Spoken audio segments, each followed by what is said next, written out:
පාට කුරුල්ලෝ කතාවත් එක්ක එකතු වෙලා ඉන්න ඔයාලව ගොඩාක් ආදරෙන් පිළිගන්නවා. අදත් මගේ channel එකට මම අද ඔයාලත් එක්ක කතා කරන්න හිතුවේ. අංජනට දැන් යන්න පුළුවන්.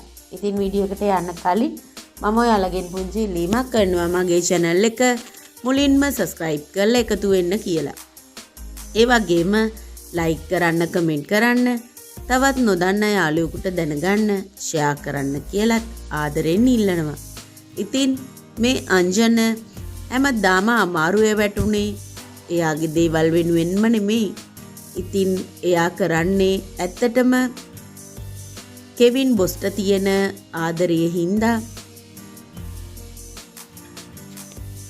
කෙවින් බේරගන්නම හිතාගෙන තමයි නුරාන්ව මුණ ගැහෙන්නේ.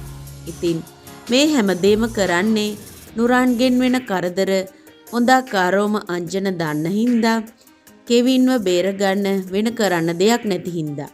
ඉතින් කෙවින් සර්ව බේරගන්න හිතාගෙන තමයි ඇත්තටම මේ මර උගුලක පැටලෙන්නේ. කොහොමුණත් නුරාන් ගැන හැමදේම මේ වෙද්දි අංජන දන්නවා. ඒ වගේම පොන්සේකා ගෙදර හැමෝමත් මේ හැමදේම දන්නවා.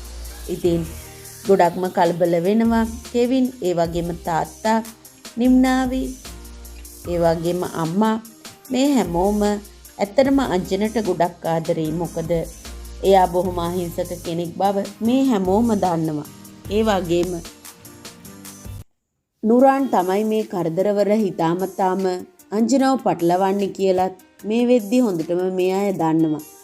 ඉතින් ඒ හින්දම තමයි තීරණය කරන්නේ කෙවින්ව බේර ගන්න වගේම කෙවින්ගේ ප්‍රශ්න විසඳ ගන්නවා වගේම අංජනටත් මේ වෙලාවේ පොලිසියෙන් නිදහස අරන් දෙන්න ඕන කියලා. ඒ දේ ඇත්තටම ෆොන්සේක සර්ට කරන්න පුළුවන්. ඉතින් ඒ නිසා එයා දෙපාරක් හිතන්නේ නැතුව පොලිසියට කතා කළා.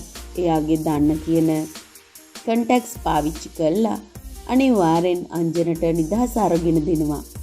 නුරාන්ට හිතාගන්නවත් බැරි වෙනවා. මොකද නුරාන් ගහන ප්ලෑන් එකක්වත් මින් ඉදිරියට හරියන්නේ නැහැ. දැන් මුළු පවුලම ඒ වගේම යාළුවෝ හැමෝමත් එකට එකතු වෙලා තමයි මේ ප්‍රශ්න විසඳ ගන්න උත්සාහ කරන්නේ. ඉතින් කොහොමුණත් අංජන මේ වෙලාවේ නිදහස් වෙනවා. ඉතින් පොලිසියේ අය අංජනට කියනවා ගෙදර යන්න පුළුවන් කියලා. ඇත්තටම මේ වෙලාවේ ගොඩක් සතුටු වෙනවා.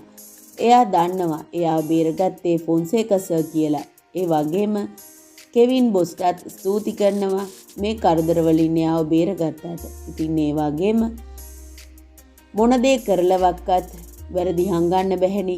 අනිවාර්යෙන් නුරාන් ඉදිරියේදී මේ හැම දෙයකම වැරදිකාරයෙක් විදියට මේ අයට අල්ලලා දෙන්න පුළුවන් වේවි. ඒ වගේම ඒ සියලුම වැරදි ඔප්පු කරන්නත් පුළුවන් වේවි. මොකද නුරාන්ගේ දැන් කාලේ ඉවර වෙගෙන යන්නේ. ඉතින් ඉදිරියට දිගටම කතාවත් එක්ක රැඳිලා ඉන්න ඔයාලට සුබ දවසක්.